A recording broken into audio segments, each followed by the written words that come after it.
Hello, my name is Kay, and welcome back to another episode of House Flipper. So today we are buying the old house with bunker. I'm selling it as a home for renovation. Nobody has lived here for years, but I estimate its condition is good. The house has 3 rooms, 1 bathroom, and 1 doomsday bunker. This bunker came with all of the other bunkers in the Apocalypse DLC, which I believe is free on Steam right now.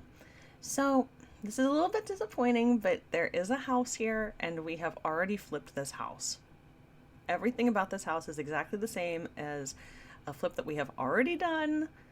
However, there is a difference. In this room, underneath the bed, you can see this big silver thing, and that is a way down into the bunker. But if we look down, there's all kinds of stuff at the bottom of that ladder, and that will prevent us from going down the ladder and being able to get off of the ladder. And as I mentioned before in the turtle house, the ladders can be a little bit buggy. You can have some problems with the ladders.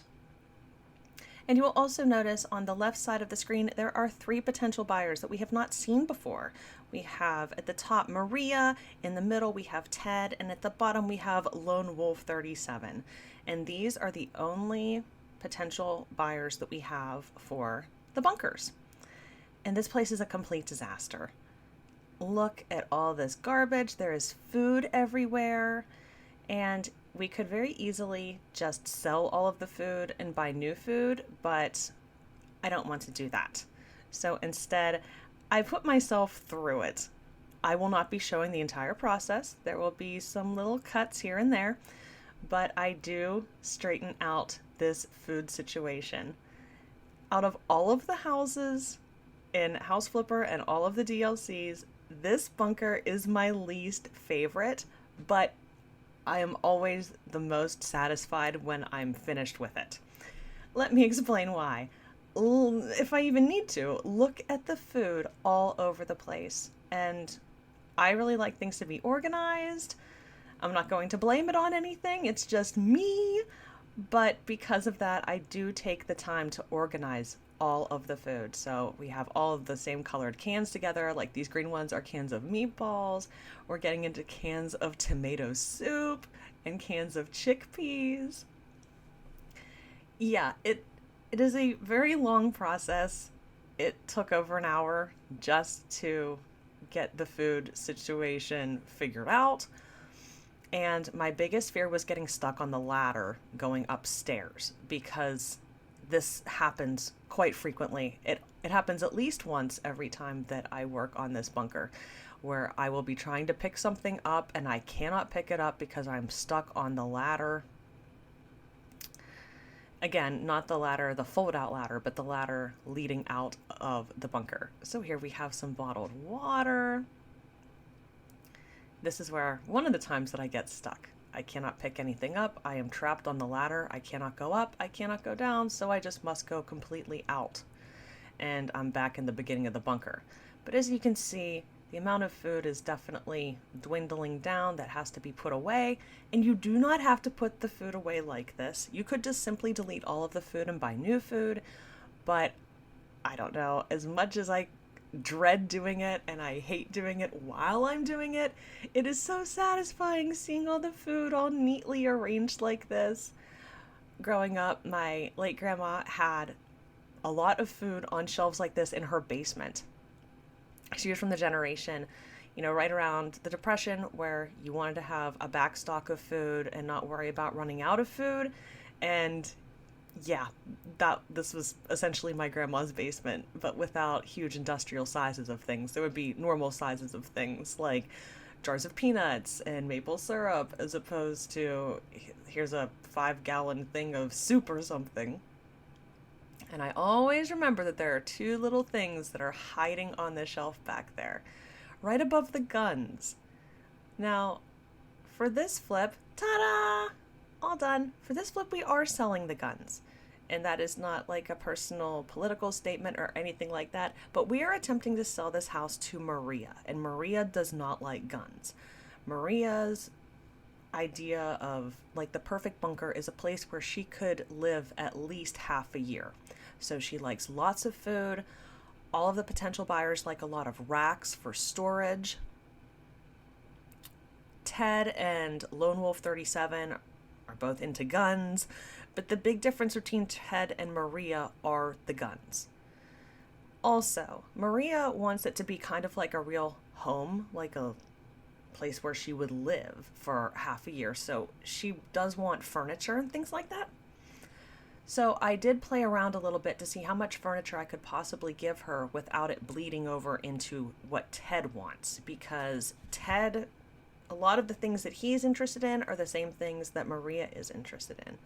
And I left this in because I thought it was funny. The rack just fell down. It was empty, fortunately. But never delete any of the storage racks. Ah, hidden macaroni. Gotta put that back. Ta-da! There we go. But every one of these buyers loves storage racks. Even if they're empty, they're just happy to have racks around. And I kept the bookshelf with the books. There was no need to get rid of it. It wasn't hurting anything.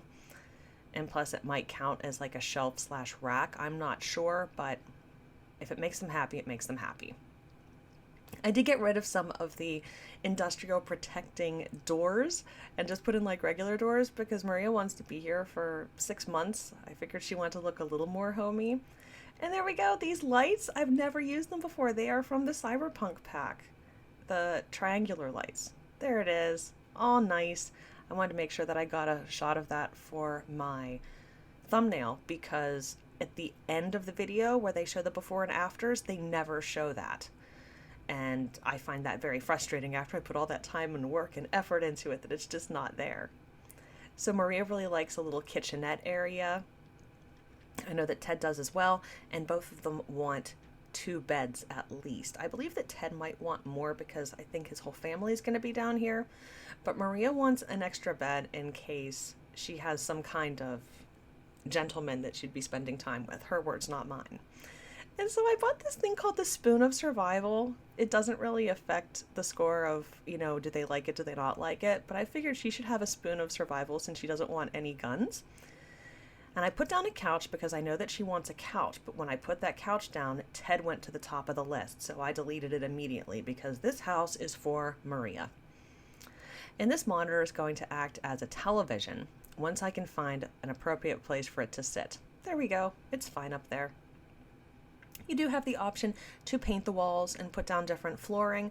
I only did that for the bathroom.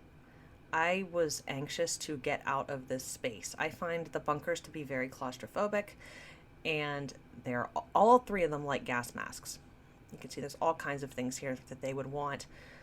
I put in a turbine generator over here-ish, and I wanted to get her another power supply, but this generator was just way too big, so I did get rid of that. And I got her a couple gas cylinders. There they go. And let's see, what else do we have here? Yes, a clock. I kind of was laughing to myself how it might be a doomsday clock. And I put down a rug so, she could have some little sense of home. And I gave her a chair to see if that would make her happy, and it didn't. So I just got rid of it. It wasn't adding anything. I did give her a little, dining area amidst all the food and gas cans and gas masks.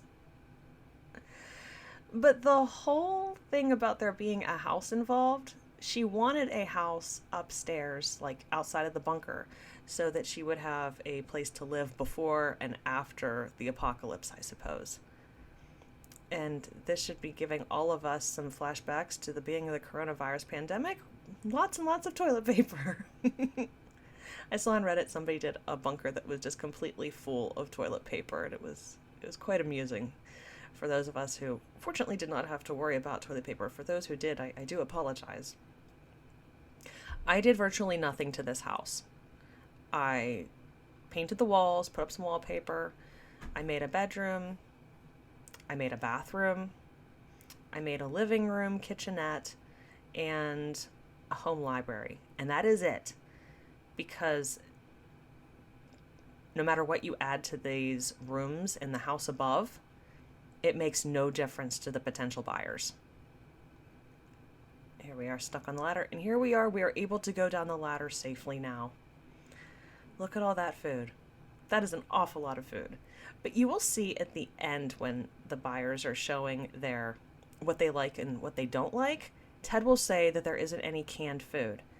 I'm like, Ted, have you seen the amount of canned food that is down here? I can tell you, I have moved lots and lots of canned food. How dare you even suggest that there is no canned food?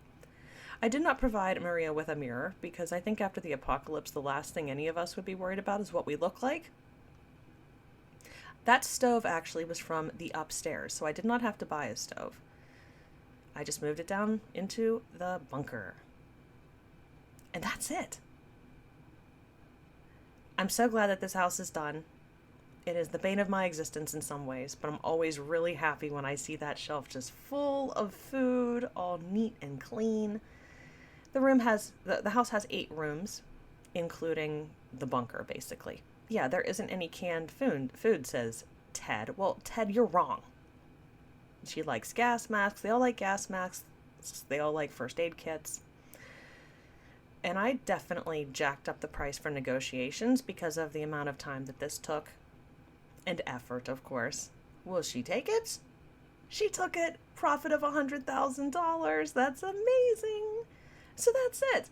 If you like this video and want to see more like it, please like, subscribe, and ring that notification bell so you'll be notified when a new video comes out.